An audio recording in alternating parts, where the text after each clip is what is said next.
आज भारत के हर कॉलेज, हर कोचिंग, हर घर में एक ही सवाल घूम रहा है। क्या अब सिस्टम सिर्फ एससी, एसटी, ओबीसी की बात सुनेगा और जनरल कैटेगरी की बात अनसुनी रह जाएगी? आज हम ना किसी के खिलाफ बोलेंगे, ना ही किसी को नीचा दिखाएंगे। बस जो सच्चाई है वो सामने सरकार की व्यवस्था को दर्शाएंगे। यूजीसी यानी यूनिवर्सिटी ग्रांट्स कम्युनिकेशन यह तय करता है कि कॉलेज कैसे चलेंगे, पढ़ाई के नियम क्या होंगे, टीचर की भर्ती कैसे होगी, डिग्री की वैल्यू क्या होगी। मतलब देश की उच्च शिक्षा का सिस्टम यूजीसी के हाथों में है। यूजीसी और सिस्टम एससी, एसटी, ओबीसी की शिकायतों को ज्यादा गंभीरता से सुन रहा है और जनरल की छात्र को लग रहा है कि उनकी परेशानी पीछे रह जा रही है। यह कानूनी बयान नहीं है, यह छात्रों की भावना, फीलिंग है और भावना को समझना बहुत जरूरी है।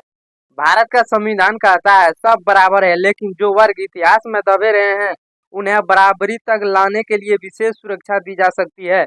इसी वजह से एससी, एसटी, ओबीसी से जुड़े भेदभाव के मामले में शिक्षा और अवसर से जुड़े मुद्दों पर कोर्ट और सिस्टम तेज ध्यान देता है। इसका मतलब यह भी नहीं है कि जनरल की बात नहीं सुनी जाएगी।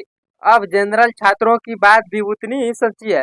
कंपटीशन सबसे ज्यादा है, कट ऑफ बहुत ही हाई है, सीटें कम है, फीस ज्यादा है, नौकरी नहीं। जब वे देखते हैं कि कुछ मामलों में आरक्षित वर्ग को राहत मिल रही है तो उन्हें लगता है कि हमारी परेशानी कौन सुनेगा। यह नफरत नहीं है, यह भविष्य का डर है। दूसरी तरफ एससी, एसटी, ओबीसी छात्रों का दर्द भी समझना होगा। आज भी कई जगह भेदभाव, हॉस्टल, क्लास, इंटरव्यू में अपमान, आर्थिक कमजोरी, सामाजिक दबाव। उसका उनका कहना है कि अगर सुरक्षा नहीं मिली तो हम फिर पीछे चले जाएंगे। यह भी सुनने का लायक बात है। असली दुश्मन कौन है? साफ बात, एससी, एसटी, ओबीसी दुश्मन नहीं है, जनरल छात्र दुश्मन नहीं है। असली दुश्मन है सीटों की कमी, अच्छी यूनिवर्सिटी की कमी, बेरोजगारी, महंगी शिक्षा।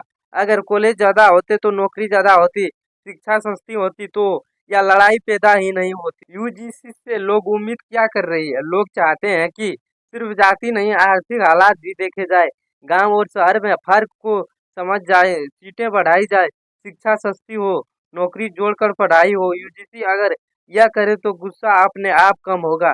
आपस में कीचड़ उछालने से क्या होगा? अगर छात्र आपस में लड़ेंगे फायदा सिस्टम को होगा, नेता आराम से बच निकलेंगे। लेकिन अगर छात्र एक दूसरे का दर्द समझेंगे, सिस्टम से सवाल करेंगे तो बदलाव आएगा। इस देश में एससी, एसटी, ओबीसी का बच्चा भी बेरोजगार है और जनरल का भी बच्चा बेरोजगार है।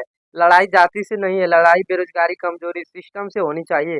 जब तक हम यह नहीं समझेंगे तब तक हमारा भविष्य ऐसे ही उलझ रहेगा।